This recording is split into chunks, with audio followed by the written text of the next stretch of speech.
Friends, welcome back to my YouTube channel Study media.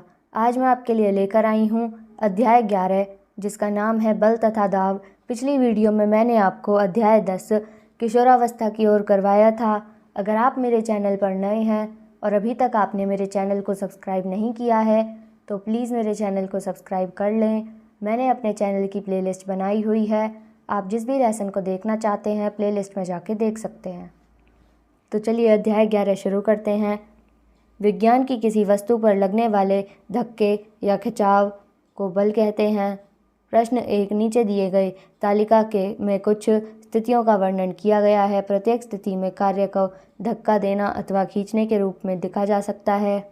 स्थिति का वर्णन: हॉकी के खिलाड़ी का गोल करना, अपकर्षण; कबड्डी खेलना, अपकर्षण, अभिकर्षण दोनों; झूला झूलना, अभिकर्षण; खिड़की खोलना, अपकर्षण। प्रश्न 2, नीचे दिए गए चित्र में बताइए कि किन स्थिति में कुल बल जुड़ रहा है, घट रहा है या फिर शून्य हो रहा है। पहले वाले में बल जुड़ रहा है, दूसरे वाले में बल शून्य हो रहा है।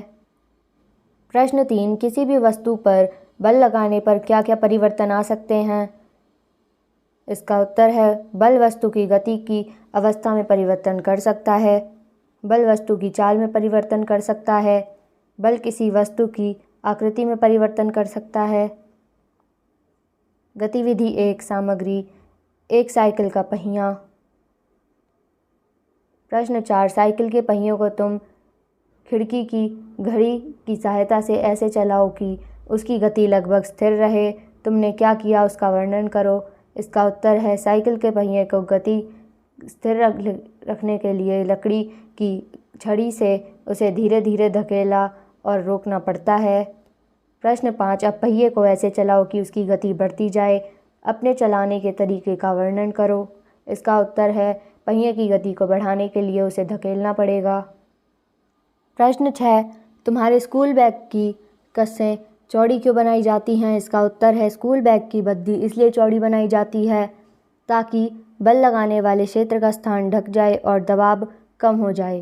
प्रश्न 7, कीलों के सिरे नुकीले क्यों रखे जाते हैं। इसका उत्तर है कील के नुकीले सिरे का क्षेत्रफल इसके शीर्ष की अपेक्षा बहुत कम होता है, जो कि इसे लकड़ी के तख्ते में ठोकने के लिए पर्याप्त दाब उत्पन्न करता है। प्रश्न 8, चलो टायरों के बारे में थोड़ी समझ बनाएं। नीचे दिए डब्बों में बताए गए चित्र बनाओ। साइकिल का पहिया, स्कूटर का पहिया, बस का पहिया। अब यह सोचकर बताओ कि इन पहियों के आकार में अंतर के कारण क्या है। इसका उत्तर है वाहन में बोझ बढ़ने के साथ साथ पहिए का क्षेत्रफल अधिक हो जाता है ताकि दाब को घटाया जा सके। यह भी ट्रक का टायर है, हम पहियों के दुगने चौड़ा है ना विचित्र। प्रश्न 9, यह तो तुम जानते ही हो कि वायु भी हमारे ऊपर एक दाब बनाए रखती है, तो यह बताओ कि इस दाब के बावजूद हमारा शरीर दबता या चिपकता क्यों नहीं है। इसका उत्तर है इसका कारण है कि हमारे शरीर के अंदर का दाब भी वायुमंडलीय दाब के बराबर है और यह बाहर के दाब को संतुलित कर देता है। प्रश्न 10, किताब के चित्र 11.5 को देखकर नीचे दिए गए वाक्यों को सही विकल्प चुनो। दोनों टोलियों द्वारा लगाया जाने वाला बल अपकर्षण है। दोनों बल एक दूसरे के साथ विपरीत काम करते हैं। दोनों बल समान हैं। इस स्थिति में रुमाल अपनी जगह से नहीं खिसकेगा। प्रश्न 11, मैंने एक गेंद अपने हाथ से चित्र में दिखाए अनुसार उछाली और फिर वह नीचे आ गई। पहला, स्थिति ए और बी में हाथ द्वारा लगाया गया पेशीय बल। दूसरा, पृथ्वी द्वारा लगाया गया गुरुत्व बल। तीसरा, स्थिति सी में दोनों बल बराबर हैं।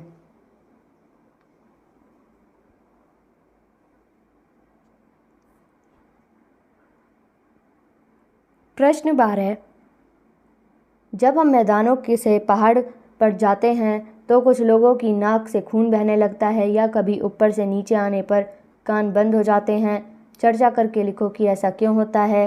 इसका उत्तर है अधिक ऊंचाई पर वायुमंडलीय दाब कम हो जाता है। इस प्रकार शरीर का दाब अपेक्षाकृत अधिक होने से रक्त वाहिनियों में से रक्त निकलने लगता है।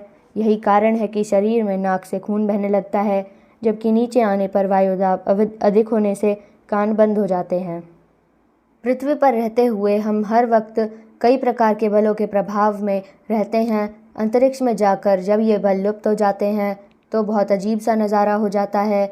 चीज़ें पृथ्वी की तरह स्थिर नहीं रह पाती। अंतरिक्ष यात्रियों को सोने के लिए भी अपने आप को बिस्तर या दीवार से बांधना पड़ता है। सोचकर बताओ। प्रश्न 13, अंतरिक्ष यान में वस्तुएं अपनी जगह पर टिकी क्यों नहीं रहती? इसका उत्तर है अंतरिक्ष यान में वस्तुएं अपनी जगह टिकी नहीं रहती हैं, क्योंकि अंतरिक्ष में जाने पर सभी प्रकार के बल शून्य हो जाते हैं और वायु दाब भी शून्य हो जाता है। प्रश्न 4, चंद्रमा पर चलने के लिए इस विशिष्ट सूट को पहनने की आवश्यकता क्यों होती है? इसका उत्तर है चंद्रमा पर चलने के लिए एक विशिष्ट प्रकार के सूट की आवश्यकता होती है, क्योंकि चंद्रमा पर वायु दाब नहीं होता है। तो यहाँ पे ये वीडियो ख़त्म होती है। अगली वीडियो में मैं आपको अध्याय 12 घर्षण करवाऊँगी। ये वीडियो आपको कैसी लगी मुझे कमेंट करके ज़रूर बताएं। वीडियो को लाइक करें, शेयर करें और चैनल को सब्सक्राइब करना ना भूलें। Thank you.